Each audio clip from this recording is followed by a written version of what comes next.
ocasión con La mente del proceso, el conversatorio jurídico al alcance de todos ustedes, del derecho procesal a sus manos. Seguimos con el doctor Juan Carlos, que va a dar inicio a nuestro conversatorio central. Muchas gracias, Juan José, por esa introducción. Bienvenidos a todos los oyentes a nuestro increíble programa Con la mente en el proceso. Quisiera introducir a las personas que nos acompañan aquí en cabina. Primero que todo, al doctor Rojas. Doctor Rojas, bienvenido al programa. ¿Cómo se encuentra? ¿Quién es usted? Doctor, ¿y por qué no se presenta usted mismo? Muchas gracias, Juan José. Yo me presento. Mi nombre es Juan Carlos Castillo Rodríguez. Yo soy egresado de la Universidad de La Sabana en Derecho. Me encuentro haciendo un posgrado en Administración Pública en la Universidad de Harvard. Y estoy muy feliz de estar aquí acompañándolos también, moderando este conversatorio. ¿Quién es parte? Es una pregunta que todos nos hacemos siempre que vemos un proceso.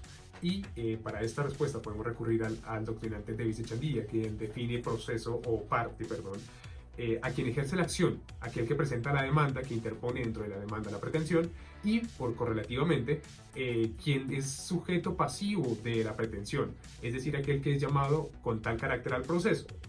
Esta condición debemos entenderla que es de carácter procesal.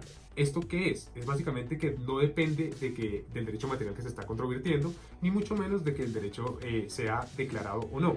Simplemente basta con afirmar la relación jurídica subyacente para que haya sido parte. Ahora, ¿por qué la importancia de saber quién es parte? Bueno, 3 puntos básicos. Primero, quien interviene determina quién interviene o no en el proceso. Segundo, determina a quién le afecta o no la cosa juzgada de la sentencia. Y tercero, determina quiénes son los terceros que pueden intervenir en el proceso. También es importante en cuanto a las partes originales se refiere. ¿Por qué? Porque en civil y en penal va a ser diferente. En civil la parte principal o las partes originales van a ser el demandante y el demandado, actor o opositor, se puede decir, según el doctrinante. Mientras que en penal encontramos el inquisitivo y el acusatorio. Ahora, la clasificación de las partes tienen diversos desarrollos doctrinales, como lo son, por ejemplo, según el momento que intervengan, que pueden ser originales o intervinientes. Originales en cuanto a qué, desde que es decir la legitimatio ad proceso, la legitimación al proceso. ¿Esto qué quiere decir? Que tú tienes o detentas la capacidad tanto de ser parte como de comparecer. Y para darle introducción a Juan Carlos, voy a dejar básicamente las diferencias un poco marcadas y diferenciadas en este conversatorio. ¿Y cuál es? La capacidad de ser parte podemos asimilarla a la civil, a la capacidad de goce civil, que Juan Carlos acá es experto en eso. Es aquella actitud, digamos, para ser parte en el proceso, ser sujeto de la relación jurídico-procesal en el proceso. ¿Y quiénes son parte en nuestro derecho colombiano? Bueno, según el Código General del Proceso, encontramos que son las personas naturales, las personas jurídicas, los patrimonios autónomos y, adicionalmente, los concebidos y no nacidos. Concebidos y no nacidos. Adicionalmente, la capacidad para comparecer es aquella que podemos asimilar con el ejercicio y representación. Es decir, que tienen la capacidad o aptitud para actuar, pero también para realizar actos válidos dentro del proceso. Entonces, con esto doy, introduzco al doctor Juan Carlos con respecto a la legitimación ad causam. Entonces, continuemos, doctor. Y muchas gracias, Juan José. Se nos acaba un poco el tiempo, pues voy a ser un poco concreto y rápido en lo que tengo que exponer. Y es que la legitimatio ad causam se hace referencia a 2 características especiales, y es la cualidad y el interés que quiere tener esa persona en el proceso. En cuanto a la cualidad, nos hacemos referencia a que haya una identidad entre lo que dice la norma abstracta y la persona en concreto que queremos demandar. Por ejemplo, el artículo 946 del Código Civil dice que la reivindicación o acción de dominio es la que tiene el dueño de una cosa singular de que no está en posesión para que el poseedor de ella sea condenado a restituirla. En este caso, la norma abstracta nos dice que la persona debe ser el dueño. El que debe imponer la acción es el dueño de la cosa. Lo que yo te entendí, Juan Carlos, es que debe ser congruente Sí. la persona abstracta que está en esa norma y Sí. la persona en concreto que está actuando en el proceso. Ok, perfecto. Sí.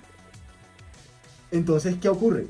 La persona que debe imponer la acción debe ser congruente con esta. Entonces, en el caso concreto, debe ser el dueño de la cosa y no el comodatario de la cosa.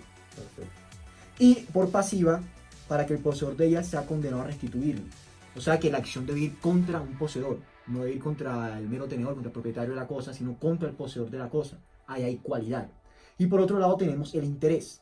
Y el interés hace referencia a que la persona debe tener una necesidad de que se dé la sentencia. Claro, una necesidad real.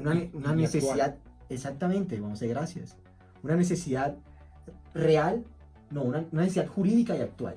Ok. Una necesidad jurídica en cuanto esté sustentada por el derecho y una necesidad actual en cuanto exista al momento de hacer la acción. Bueno, perfecto, doctor Juan Carlos. Entonces damos inicio también al doctor Rojas. Rojas, ¿qué tiene para traer el día de En hoy? primer lugar, hay que entender que el litisconsorcio hace referencia o responde a la clasificación que los categoriza por el número de personas que integran una parte. Como bien mencionó mi compañero Juan José y tomó al final mi compañero Juan Carlos, las partes están compuestas inicialmente por dos y posteriormente les hablarán de los terceros intervinientes. Pero entonces la parte inicial tenemos parte demandada y parte demandante. En estas partes se pueden conformar por una o más personas. Cuando se conforma por dos o más personas es donde encontramos el litisconsorcio. El litisconsorcio es bueno entender que se divide en dos clasificaciones. La primera, según sus pluralidades. La segunda, según la obligatoriedad de constituirlo. Voy a empezar por la primera, según sus pluralidades de las partes. Esta se subdivide en tres. En primer lugar encontramos la parte activa, la subdivisión activa. ¿Qué quiere decir la activa? Lo que quiere decir es que cuando la parte actora, es decir, la parte demandante, está compuesta por dos o más personas, disculpen oyentes. Posteriormente tenemos la parte pasiva. La parte pasiva tenemos, al igual que la parte demandante, cuando son dos o más personas. Y finalmente tenemos la parte mixta. En la parte mixta encontramos que tanto la parte demandante como la parte demandada puede tener dos o más personas en el proceso. A continuación tenemos la clasificación según la obligatoriedad de constituirlo. En esta también encontramos tres subdivisiones. Tenemos la necesaria, la cuasi necesaria y la facultativa. Empezaré por hablar desde la parte necesaria. Esta se compone cuando la relación jurídico-material es necesariamente y absolutamente indiscutible entre dos o más personas en el proceso. ¿Por qué? Porque todas estas personas deben responder ante la misma solución y deben hacer parte del fallo final. Como por ejemplo, tenemos cuando... La resolución de un contrato, Daniel, ¿podría llegar a ser? La resolución de un contrato, ¿Podría claramente ser? la nulidad de un contrato. ¿Por qué? Porque todas las partes que están dentro de ese contrato se ven afectadas por el proceso, por la decisión final que toma el juez. Claro que sí, o sea, te entiendo que todas las partes tienen que intervenir para que surta efectos el acto procesal. Exactamente, deben de intervenir obligatoriamente, necesariamente. A diferencia de la parte cuasi necesaria. La cuasi necesaria se parece mucho a la necesaria. La única diferencia es que dentro del litisconsorcio tenemos dos o más personas, como mencioné anteriormente. Pero una puede actuar en nombre de todas, no necesariamente todas tienen que estar durante el proceso. Como por ejemplo cuando un comunero representa a su gremio. Busca siempre el beneficio del gremio, pero puede solo una persona hacer la representación en el proceso. Finalmente tenemos la facultativa y como su nombre lo indica Juan José, la facultativa da la opción, la posibilidad de incluir una o más personas para crear litisconsorcio. Por ejemplo, cuando los terceros intervinientes es toda aquella persona que no es demandante ni demandado, es decir, que no es parte inicial en el proceso. Al tratarse de no ser parte en el proceso, tenemos que su intervención es posterior a la presentación de la demanda.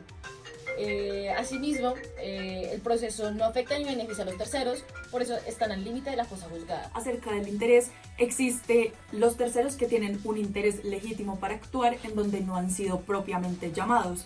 Entonces es importante entender que cuando hablamos de estar en la demanda, por decirlo así, existe quien se considera realmente titular del derecho jurídico tutelable y quien pretende obviamente desconocerlo, el demandado.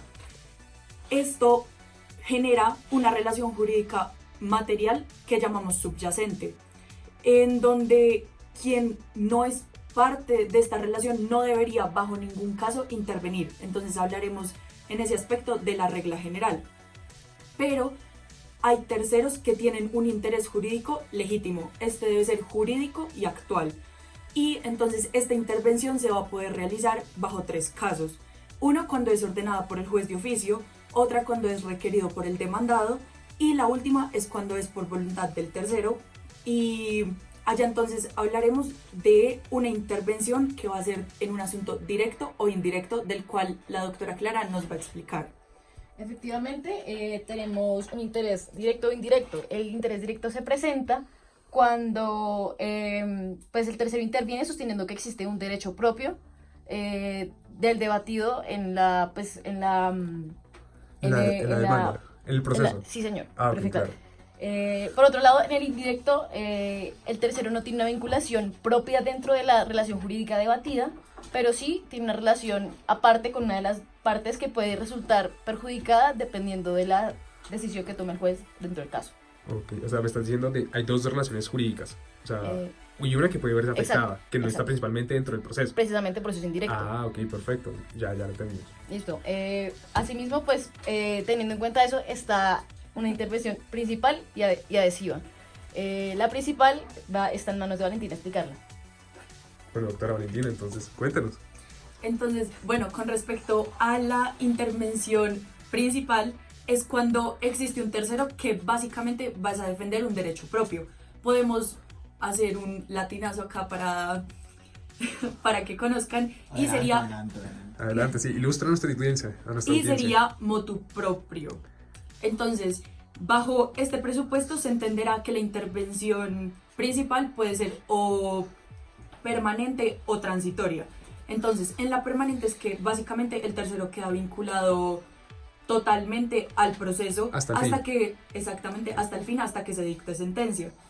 Y pues la permanente se subclasificará en voluntaria o en forzosa. Y la transitoria es que realmente solo el tercero va a intervenir para un acto en especial, para una actuación. Es muy simple. A diferencia de la adhesiva, que tiene muchísimo más conocimiento que yo, la doctora Clara. Claro que sí. Bueno, teniendo en cuenta pues lo que ya habíamos relacionado previamente, el interés directo y el indirecto, la intervención adhesiva es aquella en donde pues el tercero interviene para apoyar a una de las partes para que ésta resulte vencedora, porque pues como se mencionó anteriormente, el interés indirecto es aquel que tiene el tercero con una de las partes aparte de la relación jurídica debatida en el proceso. Entonces, este tercero tiene el interés de que pues la parte a la que está ayudando pues resulte vencedora para evitar un perjuicio en una relación pues accesoria. Claro que sí. ¿Y alguno tiene algún tema más que agregar? ¿Alguno